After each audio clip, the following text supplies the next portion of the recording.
प्रधानमंत्री नरेंद्र मोदी ने कहा है कि राष्ट्र का प्रमुख उद्देश्य स्वयं को आधुनिक और आत्मनिर्भर बनाना है। उन्होंने कहा कि पूरी दुनिया की निगाहें हम पर है। कोविड के कारण बनी परिस्थितियों में नई विश्व व्यवस्था उभर रही है और भारत को अपने आप को तेजी से आगे बढ़ाना है। लाल बहादुर शास्त्री राष्ट्रीय प्रशासन अकादमी मसूरी में 96 अनिवार्य प्रारंभिक पाठ्यक्रम के समापन समारोह को वीडियो कॉन्फ्रेंसिंग से संबोधित करते हुए प्रधानमंत्री ने कहा कि प्रशिक्षु अधिकारियों को 21वीं सदी के भारत के लक्ष्यों को ध्यान में रखना है। प्रधानमंत्री ने कहा कि प्रशिक्षु अधिकारियों का ये बैच विशेष है क्योंकि देश की स्वतंत्रता के 75वें वर्ष में इस बैच का काम शुरू हो रहा है और वे अगले 25 वर्षों में राष्ट्र की प्रगति के लिए जिम्मेदार होंगे। आप भारत की आजादी के 75वें वर्ष में इस अमृत महोत्सव के समय अपना काम शुरू कर रहे हैं। हम में से बहुत से लोग उस समय नहीं होंगे जब भारत अपनी आजादी के 100वें वर्ष में प्रवेश करेगा, लेकिन आपका ये बैच उस समय भी रहेगा, आप भी रहेंगे। आजादी के इस अमृत काल में अगले 25 साल में देश जितना विकास करेगा उन सब में आपकी इस टोली की, आपकी इस टीम की बहुत बड़ी भूमिका रहने वाली है।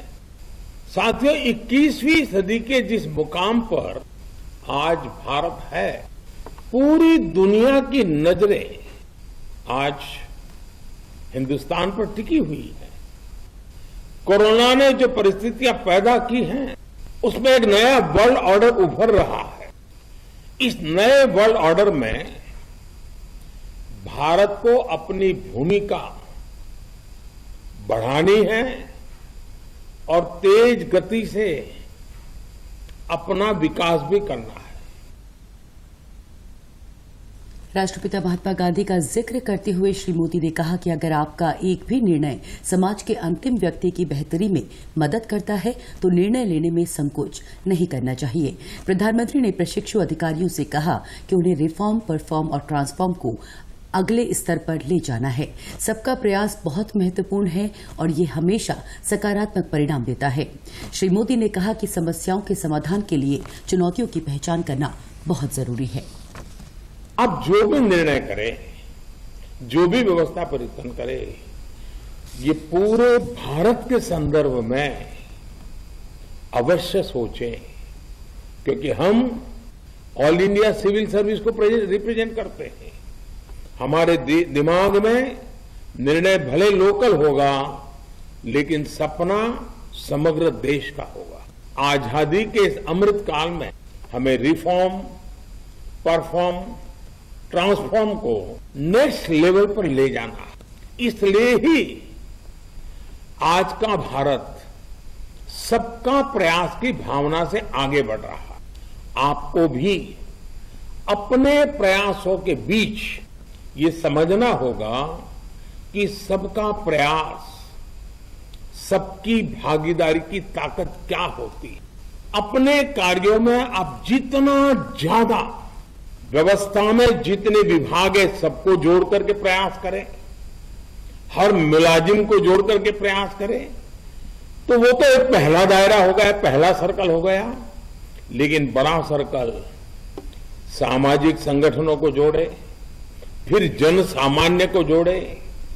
एक प्रकार से सबका प्रयास, समाज का आखिरी व्यक्ति भी आपके प्रयासों का हिस्सा होना चाहिए, उसकी ओनरशिप होनी चाहिए। और अगर ये काम आप करते हैं तो आप कल्पना नहीं करेंगे उतनी आपकी ताकत बढ़ जाएगी। अब जैसे सोच लीजिए, किसी बड़े शहर का एक हमारे यहां कोई नगर निगम है, वहां उसके पास अनेक सफाई कर्मचारी होते हैं और वो इतना परिश्रम भी करते हैं, वो भी शहर को स्वच्छ रखने के लिए जी जान से लगे रहते हैं। वहीं लाल बहादुर शास्त्री राष्ट्रीय प्रशासन अकादमी में प्रशिक्षण हासिल करने वाली एक प्रशिक्षु अधिकारी ने कहा कि प्रधानमंत्री के संबोधन से हमें देश सेवा की और प्रेरणा मिली है। सेरेमनी था जिसमें प्राइम मिनिस्टर ने हमें एड्रेस किया और वो स्पीच इतनी इंस्पायरिंग थी कि जो सपनों के साथ हम एक सिविल सर्विसेज में आते हैं कि हम देश के लिए, समाज के लिए जो करेंगे, आज वही चीज़ें जब प्राइम मिनिस्टर से सुनी तो उस चीज़ का मूल्य और बढ़ गया।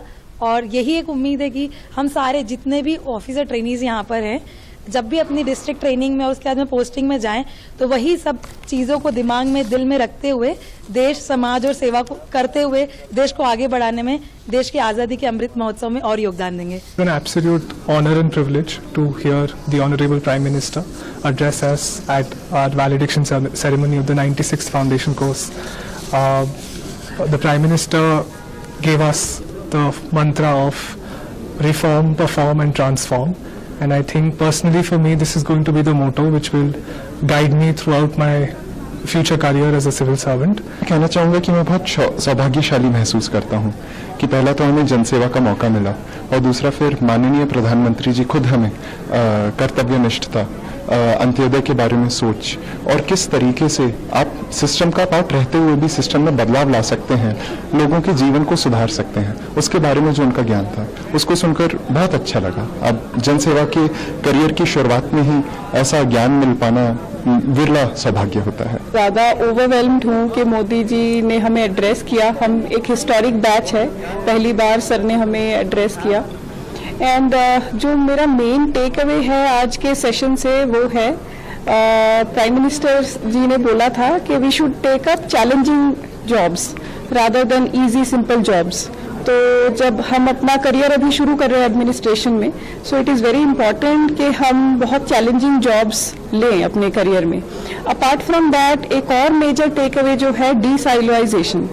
कभी कभी जो डिपार्टमेंट साइलोज में काम करते हैं तो आउटकम जो है वो बहुत अच्छा नहीं होता है। So these are the two main takeaways आज के सेशन से मेरे। His speech was really motivating one because in his speech what I liked the most was like he was trying to say that the collective effort for the nation building is more important than giving individual efforts. सबसे पहले तो मैं कहना चाहूँगी मोदी जी को, उन्होंने time निकाल के हमारे लिए अपने आइडियाज दिए, अपने विजन दिया, उसके लिए थैंक यू।